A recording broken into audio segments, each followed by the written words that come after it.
C'était un après-midi de septembre 1968, et Charles Aznavour conduisait sur une route secondaire de Louisiane, entre des champs de coton et des silences aussi lourds que l'air humide du Sud. Il revenait seul de la Nouvelle-Orléans, où il avait donné 2 concerts à guichet fermé. Son manager, Henri Garel, avait pris l'avion la veille pour Paris à cause d'une urgence familiale. Et Aznavour avait décidé, comme il le faisait souvent quand la vie lui en donnait l'occasion, de conduire seul, sans itinéraire fixe, laissant les routes secondaires lui raconter une Amérique que les hôtels de luxe ne lui montraient jamais.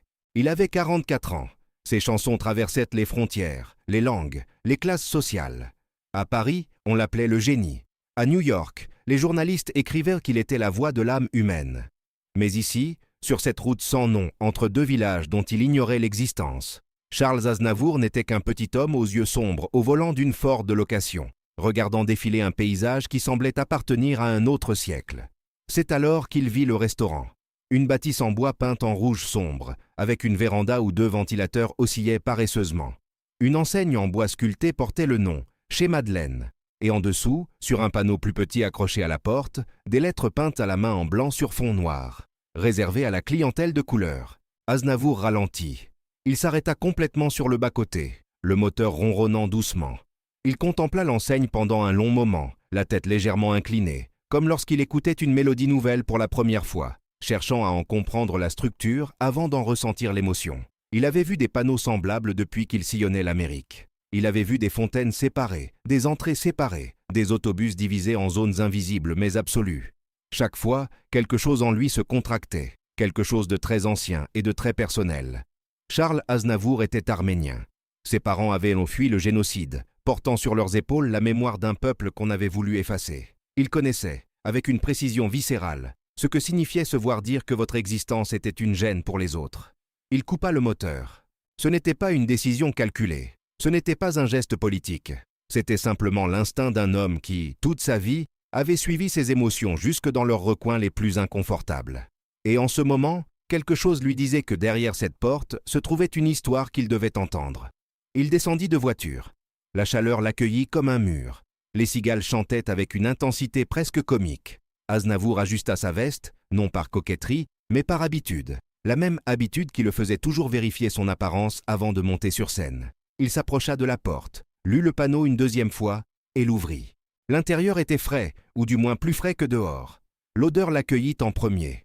Huile chaude, épices, café fort, quelque chose de sucré qu'il ne sut pas identifier immédiatement mais qui lui rappela, sans raison apparente, la cuisine de sa mère à Sarcelles.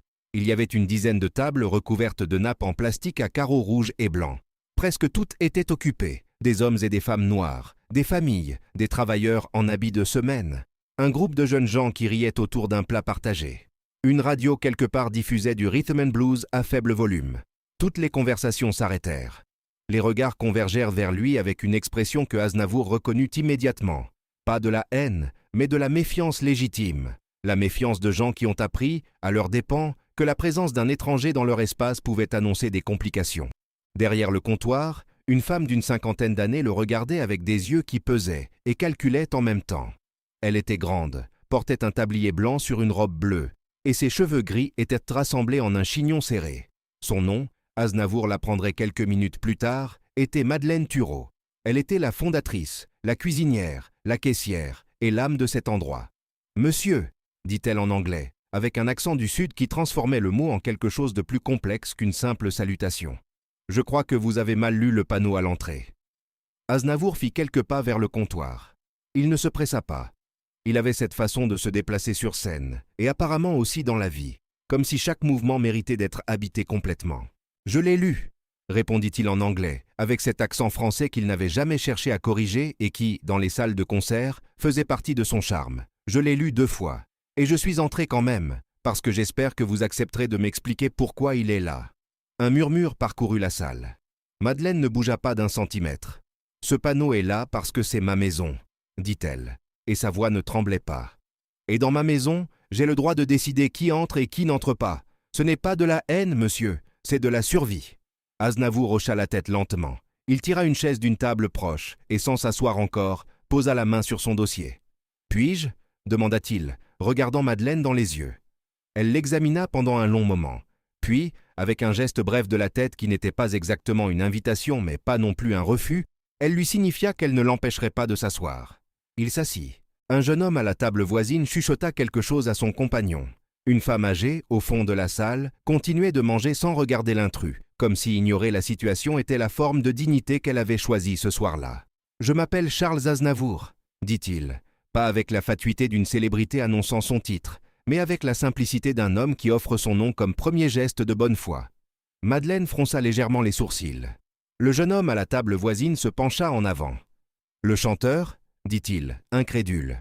« Je chante, oui », confirma Aznavour avec un sourire modeste. « J'ai votre disque », dit une femme depuis une table du fond, d'une voix surprise d'elle-même. « Celui avec la bohème.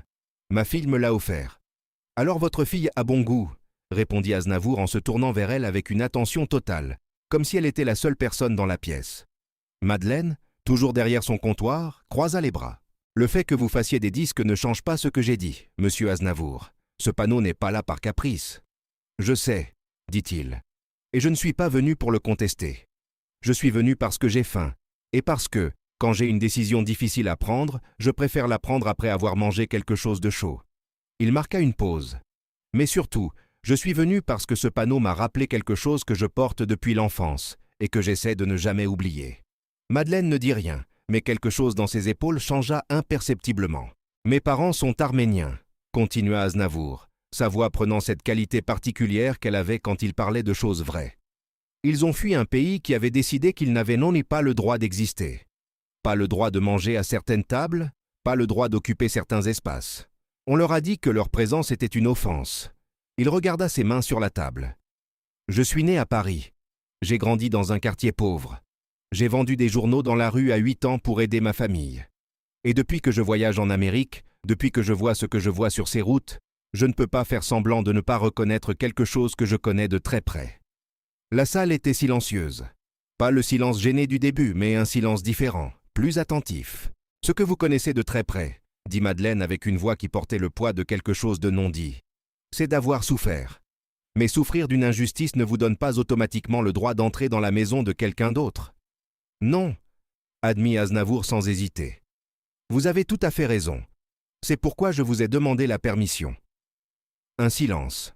« Mon père, » reprit Madeleine après un moment, comme si la phrase lui échappait malgré elle, a ouvert ce restaurant en 1944. À cette époque, il y avait des établissements dans ce comté qui refusaient de nous servir, qui nous faisaient entrer par la porte de derrière, si tant est qu'ils nous servaient. Il a créé cet endroit pour que les gens d'ici aient un lieu qui leur appartienne vraiment, où personne ne les regarderait comme s'ils n'avaient pas le droit d'être là. C'est un acte d'amour, dit Aznavour doucement. Madeleine le regarda avec une surprise qu'elle ne dissimula pas entièrement. « Oui, » dit-elle, « c'est exactement ce que c'est. Et cet amour a une forme, » continua-t-il, « une forme qui ressemble à une frontière, parce que l'amour, quand il naît d'une blessure, construit parfois des murs pour se protéger. » Il s'arrêta. « Je ne vous demande pas de retirer ce panneau. Je ne suis pas venu pour vous donner une leçon. Je suis venu pour m'asseoir et comprendre. » L'homme âgé à la table, au fond, qui n'avait pas dit un mot depuis l'entrée d'Aznavour, posa sa fourchette. « Qu'est-ce qui vous a vraiment fait entrer ?» demanda-t-il. Sa voix était lente, mesurée, celle d'un homme habitué à peser chaque mot. Aznavour tourna la tête vers lui. « Une chanson » dit-il simplement. L'homme attendit la suite. « Quand j'écris une chanson, » expliqua Aznavour, « je commence toujours par une image qui me dérange, quelque chose que je ne comprends pas encore, quelque chose qui crée une résistance en moi. Et c'est de cette résistance que vient la musique. » Il regarda la porte par laquelle il était entré. Ce panneau a créé une résistance. Pas de la colère, quelque chose de plus compliqué, quelque chose que je voulais comprendre de l'intérieur, pas de la route. Madeleine s'appuya contre le comptoir. Quelque chose avait changé dans la façon dont elle l'observait. « Vous avez des enfants ?» demanda-t-elle. « Oui. »« Alors vous savez ce que c'est de vouloir créer un monde où ils seront en sécurité. » Elle regarda autour d'elle, ses clients, ses habitués, les visages qu'elle connaissait depuis des années. « Ces gens sont ma famille. Ce restaurant est la preuve que nous existons, que nous avons de la valeur, que personne n'a besoin de nous donner la permission d'avoir de la dignité. »« Je comprends ça, » dit Aznavour, profondément. Il fit une pause. « Mais je me demande parfois si les murs qu'on construit pour protéger les nôtres ne finissent pas aussi par emprisonner un peu de lumière à l'intérieur. » La phrase resta dans l'air. Ce fut le jeune homme à la table voisine qui parla ensuite, avec la franchise directe de la jeunesse. Facile à dire pour quelqu'un qui peut choisir dans quel restaurant il entre. Oui, répondit Aznavour sans se défendre. C'est le privilège le plus injuste qui soit, avoir le droit de choisir. Je ne l'oublie pas. Madeleine décroisa les bras. Elle prit un verre propre, le remplit de limonade et le posa devant Aznavour sans un mot. Ce n'était pas une capitulation. C'était quelque chose de plus subtil. Un geste qui reconnaissait que la conversation méritait de continuer. « Qu'est-ce que vous voulez manger » demanda-t-elle. « Ce que vous recommandez, » dit-il. Elle hocha la tête et disparut dans la cuisine. La salle reprit doucement vie. Les conversations recommencèrent, d'abord à voix basse, puis avec leur rythme normal. Le jeune homme à la table voisine finit par tendre la main et se présenter. Il s'appelait Thomas. Il étudiait le droit à la Nouvelle-Orléans et rentrait chez sa mère le week-end. L'homme âgé s'appelait Cyprien. Il avait travaillé 40 ans sur les docks et connaissait le père de Madeleine depuis l'enfance. Aznavour leur parla, mais surtout, il les écouta. Il écouta Thomas expliquer les obstacles invisibles qui attendaient un homme noir, même avec un diplôme de droit. Il écouta Cyprien raconter une Louisiane d'avant la guerre civile des droits, une Louisiane que les journaux ne décrivaient pas. Et pendant qu'il écoutait, Madeleine apporta un plat d'étouffée de crevettes, avec du riz et du pain de maïs. Et Aznavour mangea avec la concentration et le respect d'un homme qui sait reconnaître la générosité là où elle se présente. À un moment, la femme qui avait mentionné la bohème vint timidement jusqu'à sa table avec une serviette en papier et un stylo. Aznavour signa, écrivit quelques mots, et lui demanda comment s'appelait sa fille. Quand elle lui dit que c'était Isabelle, il écrivit « Pour Isabelle, qui a appris à sa mère à écouter la musique des autres.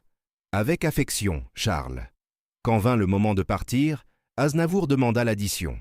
Madeleine posa sur le comptoir un morceau de papier avec le montant. Il paya, laissa un pourboire généreux et resta debout devant la porte un instant, regardant la salle une dernière fois. « Merci, » dit-il à Madeleine. « Pourquoi » demanda-t-elle.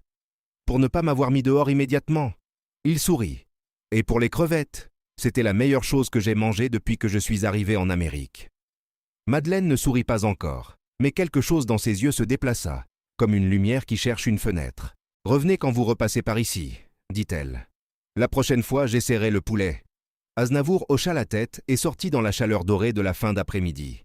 Il s'assit dans sa voiture sans démarrer tout de suite. Il regarda le panneau sur la porte encore une fois. Puis il sortit un petit carnet de sa veste, le carnet qu'il emportait toujours avec lui, et il écrivit quelques lignes. Pas les paroles d'une chanson, juste des images, l'odeur du café fort, la voix de Cyprien, le sourire hésitant de la femme à la bohème, le tablier blanc de Madeleine, la limonade posée sans un mot.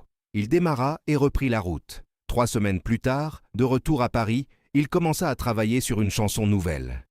Elle ne parlait pas directement de cet après-midi en Louisiane. Elle parlait de portes, de seuils, de la peur de traverser et de ce qu'on trouve de l'autre côté quand on ose le faire.